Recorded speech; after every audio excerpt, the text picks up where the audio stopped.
نبی علیہ السلام نے ارشاد فرمایا سب سے بدترین چور نماز کا چور۔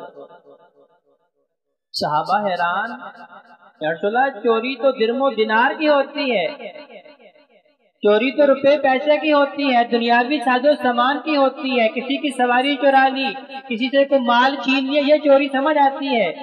نماز کا چور؟ نبی علیہ السلام نے فرمایا ہاں نماز کا چور، ایسا نمازی نماز پڑھ لی۔ اب انسان جو بھی نیکی کرتا ہے اسے یہ کہنے کی ضرورت نہیں ہے کہ اللہ یہ قبول کر لے، اللہ اس کا ثواب فلاں کو پہنچا دے۔ بھائیو جو نیکی میں نے کی ہے اس کا ثواب مجھے ہے اور میرے والدین کو ہے، کہنے کی ضرورت ہی نہیں ہے۔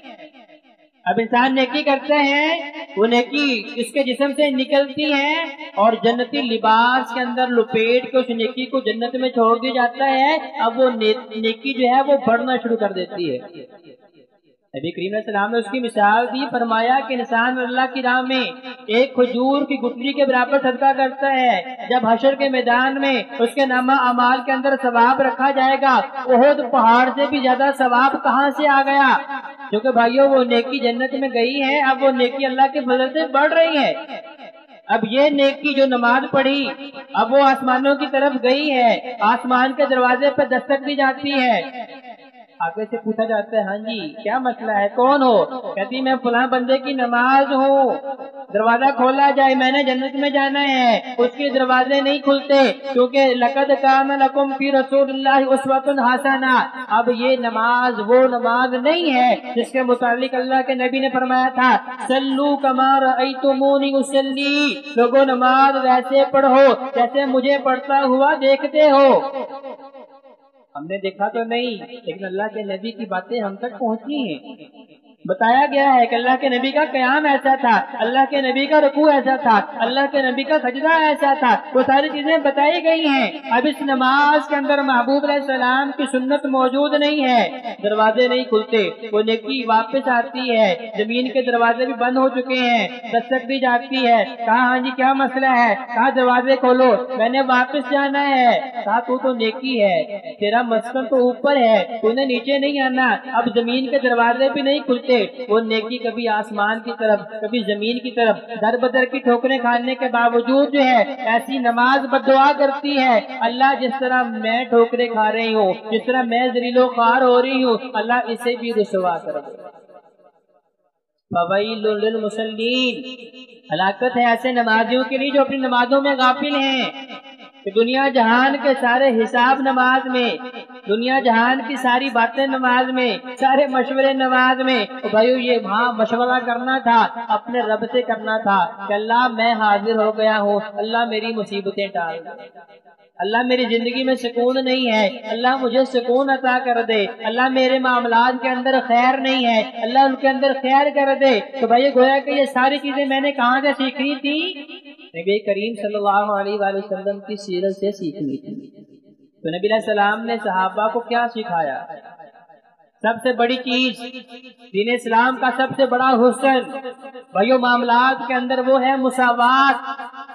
جس طرح عبادات کے اندر سب سے اہم چیز توحید و رسالت کو سمجھنے کے بعد نماز ہے، تو معاملات کے اندر سب سے بڑی چیز مساوات ہے۔ تو نبی علیہ السلام نے صحابہ کو سکھائی۔ آقا علیہ السلام کے سامنے یہودی آتے ہیں اور آ کے کہتے ہیں کہ ہمارے قبیلے کی سردار خاتون ہے جس کا نام اتفاق سے فاطمہ ہے، اس نے چوری کی ہے، بتائیں دین اسلام کے اندر اس کی سزا کیا ہے؟ اللہ کے نبی پوچھتے ہیں بتاؤ تمہاری کتاب میں کیا لکھا ہے؟ اب وہ اگلی آیات پڑھ دی، پچھلی آیات پڑھ دی، جہاں لکھا ہوا تھا کہ چور کا ہاتھ کاٹا جائے وہاں ہاتھ رکھ کے وہ آیات کو چھوڑ دیا، کیونکہ یہودی ہمیشہ سے مکار رہے ہیں۔ تو آج بھی جو لوگ دھوکہ دینے کی کوشش کرتے ہیں، اللہ نے قرآن میں فرمایا ہے وہ خود کو دھوکہ دیتے ہیں، وہ اللہ کو دھوکہ نہیں دے سکتے۔ لہذا جب بھی بات کریں سچی کھری بات کریں، سیدھی بات کریں، کبھی بھی غلط بات نہ کریں۔ وہاں پہ یہودیوں کے علماء بھی موجود تھے جنہوں نے اسلام قبول کر لیا تھا، اللہ کے نبی سے مخاطب ہوئے کہ یا رسول اللہ یہودی جھوٹ بول رہے ہیں، ان کی کتاب کے اندر بھی وہی قانون ہے، وہی اصول ہے جو اللہ نے قرآن میں بیان فرمایا ہے کہ جب چور چوری کرے لَتَقْطَعُ يَدَهُ، اس کا ہاتھ کاٹا جائے۔ اللہ کے نبی نے کہا تمہاری کتاب میں بھی قانون وہ ہے، رب کے کلام قرآن میں بھی قانون یہی ہے کہ چور کا ہاتھ کاٹا جائے۔ اب آگے سے منت سماجت شروع کر دی، کہا ہمارے قبیلے کی بڑی خاتون ہے، سردار ہے، یہ فدیہ دے سکتی ہے، یہ جرمانہ بھر سکتی ہے، آپ جتنا پیسہ کہتے ہیں پیسہ دے دیتے ہیں۔ اللہ کے نبی کو غصہ آ گیا، نبی کریم علیہ السلام کیا ارشاد فرماتے ہیں، اور تم اس فاطمہ کی بات کر رہے ہو جو یہودیہ ہے، جو تمہارے قبیلے کی سردار ہے، اگر آج فاطمہ بنت محمد کی بات بھی ہوتی، میری لگتے جگر فاطمہ تو زہرا کی بات ہوتی، انہوں نے بھی چوری کی ہوتی، لقطعت یدہا، آج محمد صلی اللہ علیہ وآلہ وسلم اپنی بیٹی کا بھی ہاتھ کاٹ دیتے۔ یہ مساوات، معاملات کے اندر مساوات چاہیے۔ نبی کریم علیہ السلام نے صحابہ کو یہی سکھایا کہ بھئی اپنے معاملات کے اندر مساوات لے کے آئیں، کیونکہ بحیثیت انسان اللہ کی نگاہ میں آپ سارے کے سارے برابر ہیں۔ خطبہ حجۃ الوداع میں اللہ کے نبی نے کیا فرمایا، میں کسی گورے کو کالے کے اوپر کوئی فوقیت نہیں ہے، کسی کالے کو گورے کے اوپر کوئی فوقیت نہیں ہے، کسی بڑے کو چھوٹے کے اوپر کوئی فوقیت نہیں ہے، کسی امیر کو غریب پہ کوئی فوقیت نہیں ہے۔ ہاں اللہ کے ہاں اگر آپ مقام چاہتے ہیں، اگر اللہ کے ہاں اعزاز چاہتے ہیں، اللہ کا تقرب چاہتے ہیں، ان اکرمکم عند اللہ اتقاکم، لوگوں میں سے صرف وہ ٹولہ، وہ جماعت، وہ گروہ اللہ کے ہاں مکرم ہے، کون سے؟ جن کے دلوں میں اللہ کا خوف زیادہ ہے۔ نبی کریم علیہ السلام کے پاس ایک صحابی آتے ہیں، یا رسول اللہ میں چاہتا ہوں کہ میں اپنا باغ فلاں بیٹے کے نام کر دوں، اسے تحفتاً پیش کر دوں۔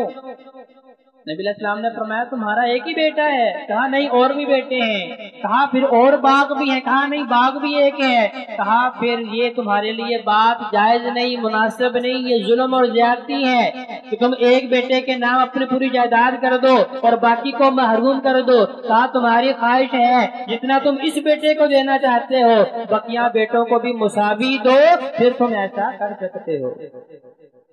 تو گویا کہ معاملات کے اندر مساوات کو قائم کرنا ضروری ہے۔ اور خلافت عمر رضی اللہ تعالی عنہ، پہلا نام کس کا تھا ان 100 لوگوں میں؟ میرے اور آپ کے پیغمبر کا۔ دوسرا نام کس کا ہے؟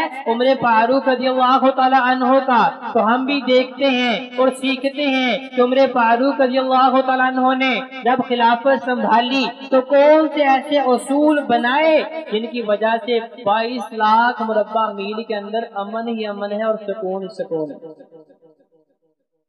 غیر مسلم سفیر ملنے کے لیے آتے ہیں، آ کے ایک بندے سے پوچھا کہ بھئی آپ کا بادشاہ کہاں ملے گا؟ اس وقت گھڑیاں تو تھی نہیں، انہوں نے سورج کو دیکھا، اندازہ لگایا کہ یہ وقت ہے، زوال سے پہلے کا وقت تھا۔ کہا کہ اس وقت عمر فاروق رضی اللہ تعالیٰ عنہ فلاں درخت کے نیچے زمین کے اوپر پتھر کا تکیہ بنا کے تو آرام فرما رہے ہوتے ہیں۔ اب ان سفیروں کو یہ بات سمجھ نہیں آئی۔ کیوں نہیں سمجھ آئی؟ کیونکہ ان کی بھی سوچ وہی تھی جو آج ہمارے ہاں ہمارے بڑوں کی ہے کہ جہاں کوئی چھوٹا سا کام بھی ہو تو 10 15 20 گاڑیاں جو ہے آگے پیچھے لائنیں لگی ہوتی ہیں پروٹوکول کی، 5 10 گھنٹے جو ہے وہ روڈ بند رہتے ہیں۔ ایک چھوٹا سا کام کرنا ہے اس کے اوپر لاکھوں اربوں روپے کا بجٹ بنایا جاتا ہے۔ یہ کیا ہے بھائیو؟ یہ بددیانتی ہے، یہ خیانت ہے۔ اب وہ سفیر ملنے آئے ہیں کس سے؟ 22 لاکھ مربع میل کے حاکم سے۔